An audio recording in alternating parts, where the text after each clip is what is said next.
ታዋቂው ጋዜጠኛና ፖለቲከኛ አቶ እስክንድር ነጋ በቅርቡ ውህደት ፈጥሮ በተመሰረተው የአማራ ፋኖ ብሔራዊ ንቅናቄ አፋብን ውስጥ ተሰጥቷቸው የነበረውን የፖሊት ቢሮ አባልነት ቦታ እንደማይቀበሉና በምትካቸውም ሌላ ሰው እንዲተካ ጠየቁ። በሌላ በኩል የ2018 ዓ.ም የከተራና የጥምቀት በዓል በታላቅ ድምቀት ሲከበር የኢትዮጵያ ኦርቶዶክስ ተዋሕዶ ቤተክርስቲያን ፓትርያርክ ብፁዕ ወቅዱስ አቡነ ማትያስ አለመገኘታቸው በምዕመናን ዘንድ ጥያቄን ፈጥሮ ነበር። ፓትርያርኩ የት ናቸው? ታደምጡታላችሁ። ይህ በእንዲህ እንዳለ ፕሬዝዳንት ትራምፕ ከብልጽግና ጋር የተፈራረሙት የቢሊዮኖች ዶላር የጤና ትብብር ስምምነት የኢትዮጵያን የመረጃ ሉዓላዊነት ጥያቄ ውስጥ የሚያስገባ ነው ተብሏል። ይህም ብቻ አይደለም። የስምምነቱ ዓላማም እንዲሁ የዓለም ጤና ድርጅት ስራዎችን በመቀማት ድርጅቱን በማዳከም ላይ ያነጣጠረ ነው ተብሏል። ጤና ይስጥልን አድማጮች፣ ኢትዮ ሪፖርቶች ነን። ውድ የኢትዮ ሪፖርት ቤተሰቦች በቆይታችሁ እነዚህንና ሌሎች መረጃዎችን ታደምጣላችሁ። እስከዚያው መረጃው ለሌሎች እንዲደርስ ላይክ፣ ሼር እና ሰብስክራይብ እንድታደርጉ ጋበዝኩ። ወደ መረጃዎቹ እንለፍ።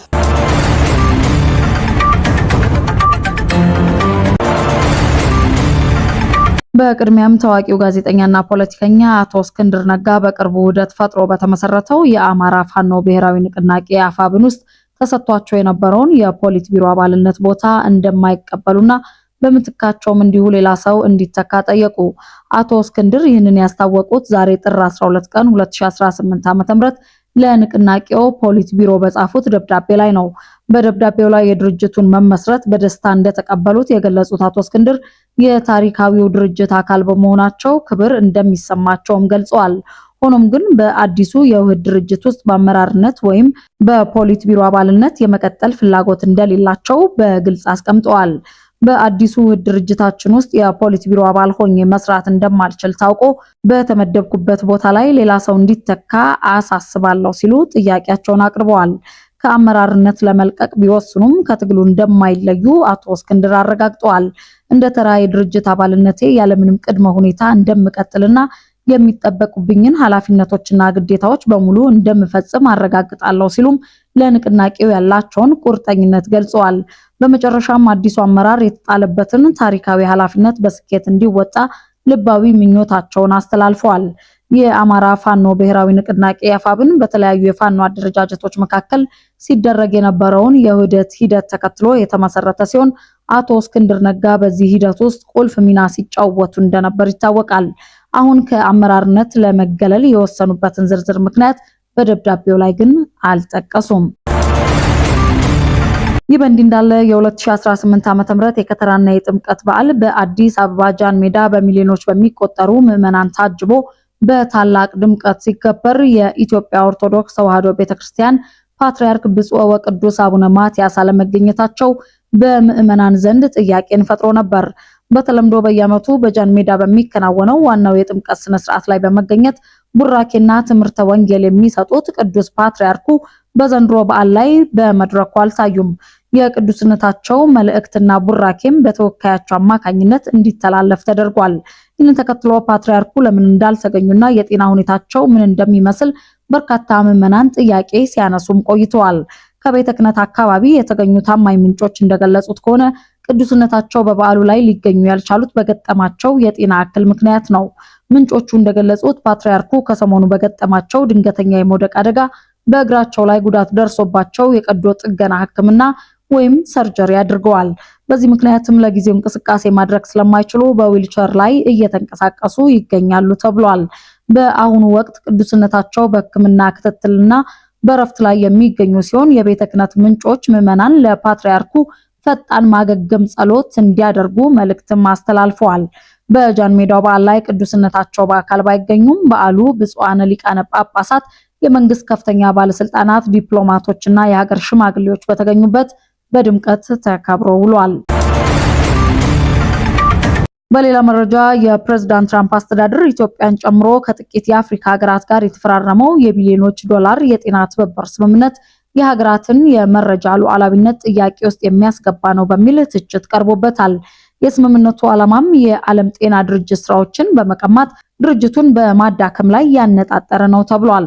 የፕሬዝዳንት ዶናልድ ትራምፕ አስተዳደር ወደ ስልጣን ከተመለሰ በኋላ አሜሪካ በግዙፉ የረድኤት ተቋሟ USAID በኩል ለተለያዩ ሀገራት ስታደርግ የቆየችው መጠነ ሰፊ ድጋፍና ትብብር የዛሬ 1 ዓመት ገደማ አቋርጣለች።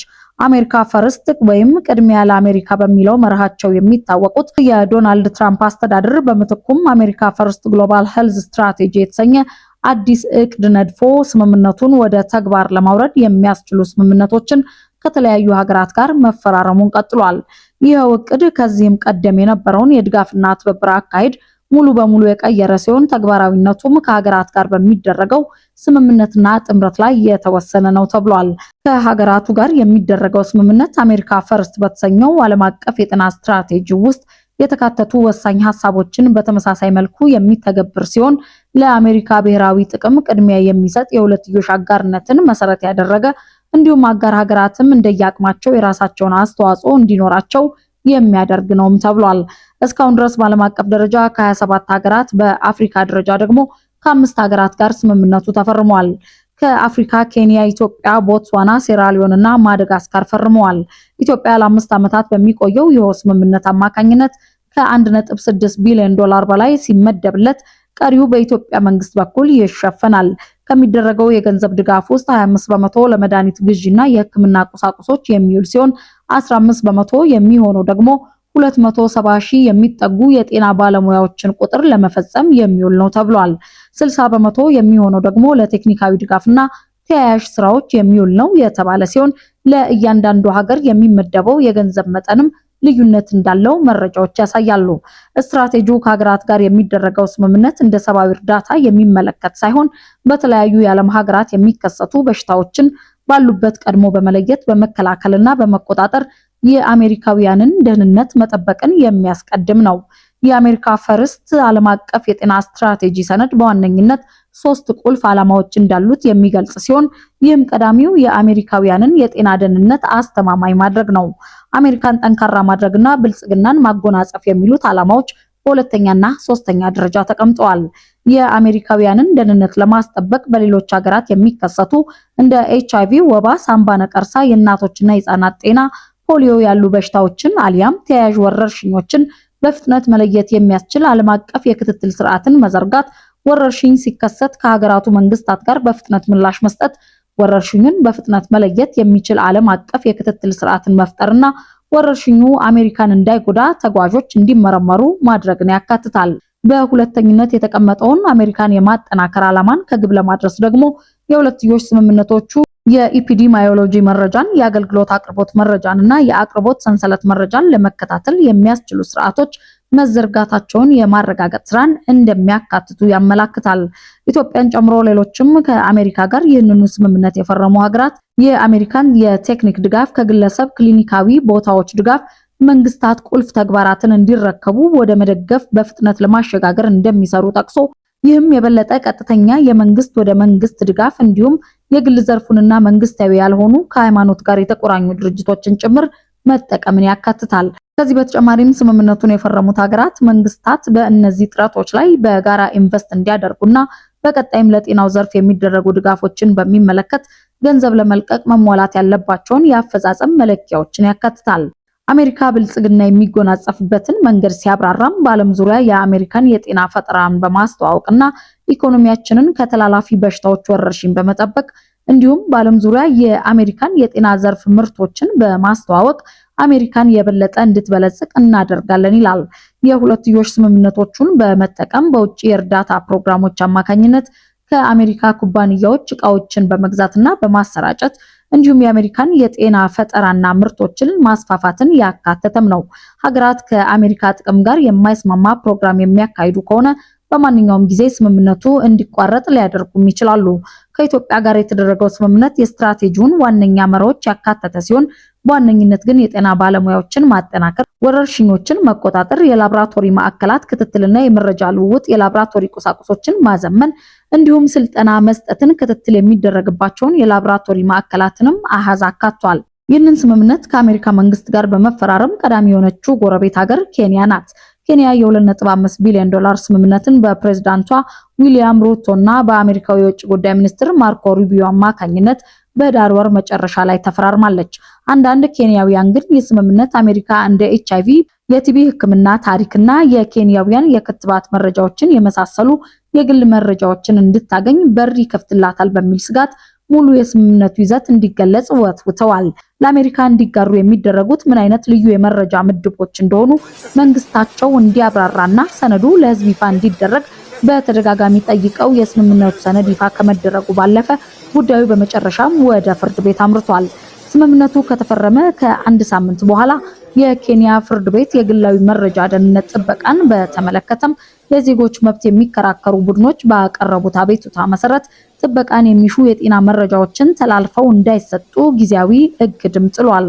ሌላኛዋ ስምምነቱን የፈረመችው ሴራሊዮንም ተመሳሳይ ጥያቄዎችን ማስተናገድ ጀምራለች።